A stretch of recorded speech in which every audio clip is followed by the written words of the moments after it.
Hello everyone, it's Jeff here.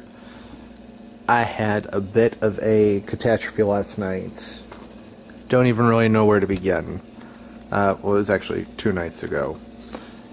The circulation fan somehow got left on. I don't know how, because I have it on a timer, so it shouldn't even have been on. And while it was on, the garage door also was open. There's a door there and a door there. Now, it's February, but it's rather warm. It's like in the 60s and 70s lately, which is unusual, but, you know, that's what's been going on. But the low was like 52. No big deal. That's not really going to kill anything that's in here. The problem is that it is winter, despite these warm temperatures, and with that 52 degree low came about 20% humidity. So, my roots died. Not all of them, a lot of them. I have so much damage here. They're really dry, really crunchy. There's still some green on some of them, but yeah, there's a lot of loss here, especially back here on this one. This is one of my moats. I mean, it's just crumbly, practically. Look at this. So much death.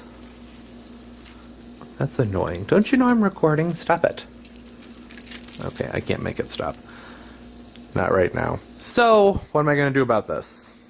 I think the first thing to do is spray them down, which I have done several times. They've been sprayed down many times. I've been trying to drench them, but I'm going to go ahead and soak them real quick so that we can kind of see a little bit better where the damages are. Oh, it won't focus, but that's okay. I need to moisturize. Damn. Alright, so just going to grab my hose, pressure sprayer, thingy-majig here. Start soaking everyone down.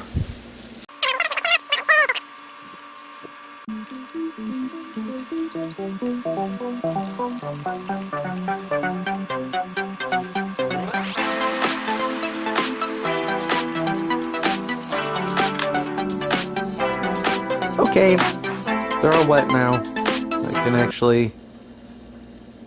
The damage should stand out a little bit better. You know, Vanda roots, you want nice, green and smooth roots. And, yeah. So, this is bad. These brown roots, bad roots. Good roots. Smooth. They turn color, nice and green. Lots of dead tips. That's no good. Once those tips die off, they're pretty much done. And I've noticed that once you have death on a root tip, it does tend to spread a bit. It's usually not as simple as just being a little spot here and there. That will likely progress down that tip.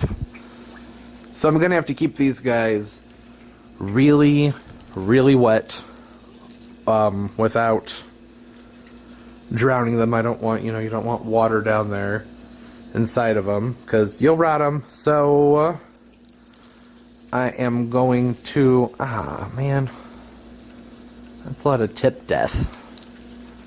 Wonder, now I have a Tolumnia up here. And, yeah, even it looks like it has some damage. Bud blasted. This guy was in spike.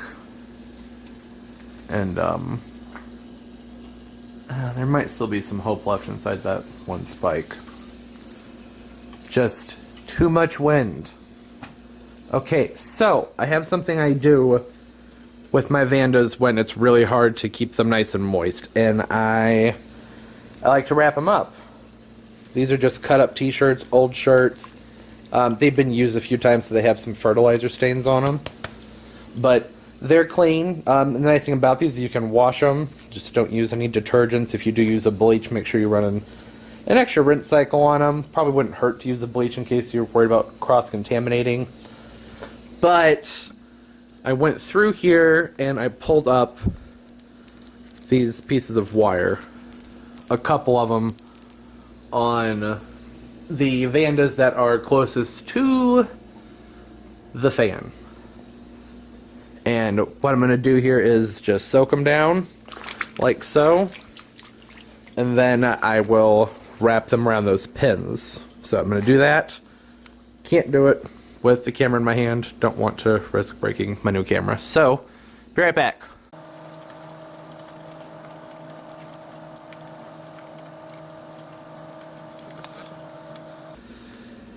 So, this is the final product with that. I'm not doing all of them right now because I think I'm going to give them an extra heavy soaking. What I've been doing is in the evening I've been covering them up, and what's nice about doing this is I can cover the roots without actually being in contact with the crown of the plant, so hopefully reducing the amount or the risk of fungal infections and bacterias. And then the backs are open, so there's still some airflow, but what it's really doing is it's just holding in moisture. These rags are really wet, so the relative humidity inside of there is going to help deeply hydrate the roots without having to suffocate them by soaking them in water for an extended period of time. This has always worked really well for me, but you have to be careful. Make sure you pull your rags off every day carefully. You don't want to damage the roots because these are kind of heavy. But you also have to remember these roots are made to support these big plants, so once they're used to it, they can take a fair amount of strain.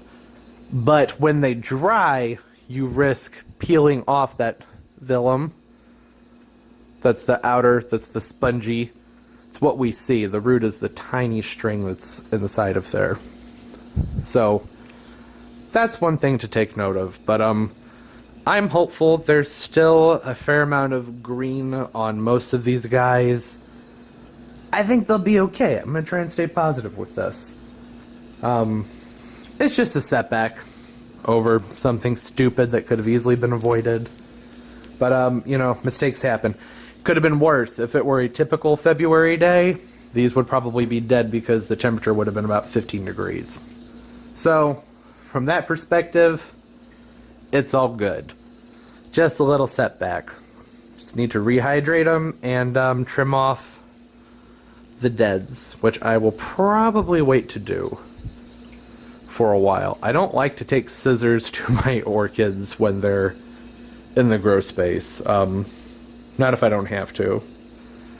They're so close together as it is, you really risk spreading things around as if the risk isn't already ridiculously high because they're so jam-packed together. So, anyways, wish me luck and happy gardening.